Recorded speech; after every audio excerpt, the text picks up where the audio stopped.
Praise lord. ప్రతిరోజు ఒక అధ్యాయం ఏంటో బైబిల్ పూర్తి చేయండి. దేవుని ఆత్మలో బలపడండి. నిర్గమకాండం 8వ అధ్యాయము.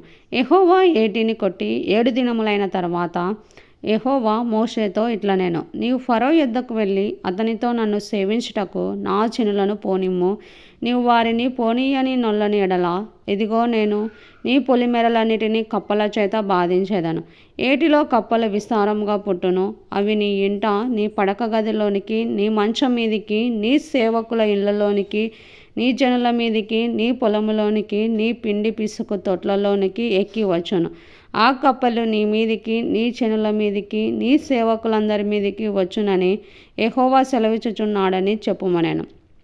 మరియు యెహోవా మోషేతో ఇట్లా నేను నీవు అహరోనును చూచి నీ కర్ర పట్టుకొని ఏటిపాయల మీదను, కాలువల మీదను, చెరువుల మీదను నీ చెయ్యి చాపి ఐగుప్తు దేశం మీదికి కప్పలను రాజేయుమని అతనితో చెప్పుమనగా అహరోను ఐగుప్తు జలముల మీద తన చెయ్యి చాపాను. అప్పుడు కప్పలు ఎక్కి వచ్చి ఐగుప్తు దేశమును కప్పెను.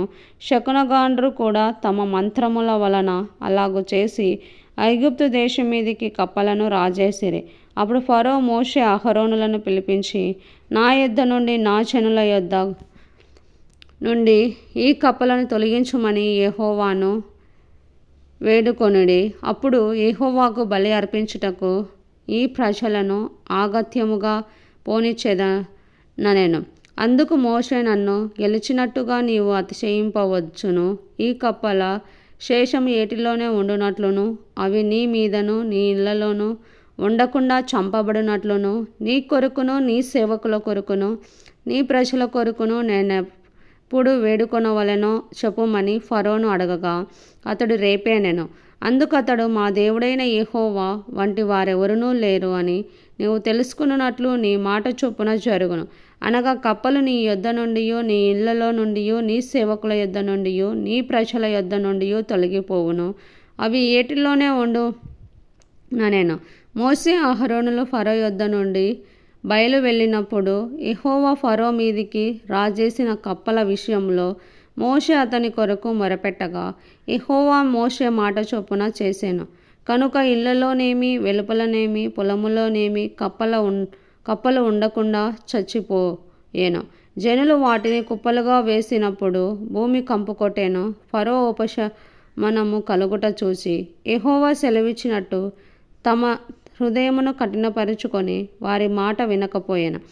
అందుకు యెహోవా మోషేతో నీవు నీ కర్ర చాపి ఈ దేశపు ధూళిని కొట్టుము, అది ఐగుప్తు దేశమంతటను పేలగునని అహరోనుతో చెప్పమనగా వారు అట్లా చేసిరి. అహరోను తన కర్రను పట్టుకొని చెయ్యి చాపి ఆ దేశపు ధూళిని కొట్టినప్పుడు పేలు మనుష్యుల మీదను, జంతువుల మీదను ఉండెను. ఐగుప్తు దేశమంతటను ఆ దేశపు ధూళి అంతయు పేలాయెను.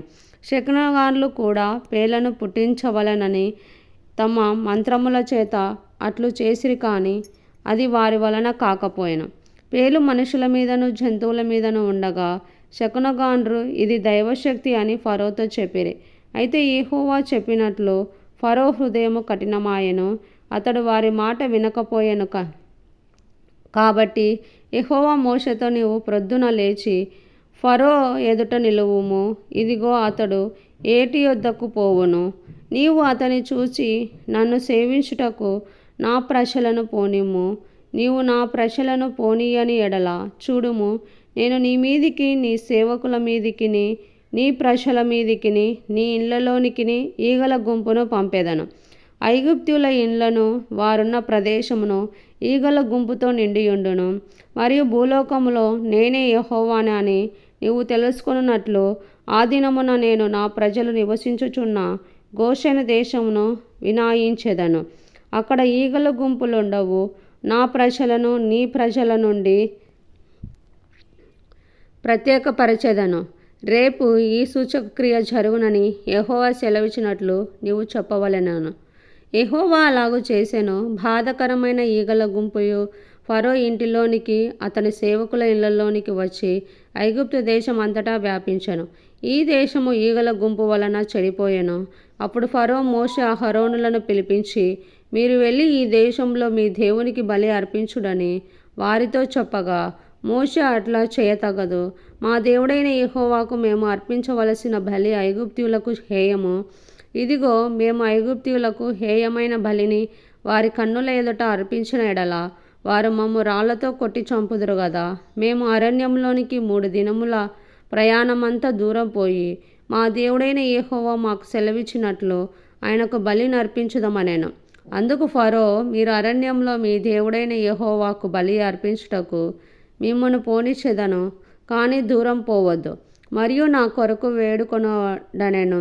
అందుకు మోషే, నేను నీ యొద్ద నుండి వెళ్ళి రేపు ఈ ఈగల గుంపులు ఫరో యొద్ద నుండియు అతని సేవకుల యొద్ద నుండియు అతని జనుల యొద్ద నుండియు తొలగిపోవునట్లు యెహోవాను వేడుకొందును. కానీ యెహోవాకు బలి అర్పించుటకు ఫరో జనులను పోనీయక ఇకను వంచన చేయకూడదని చెప్పి ఫరో యొద్ద నుండి బయలు వెళ్ళి యెహోవాను వేడుకొనెను.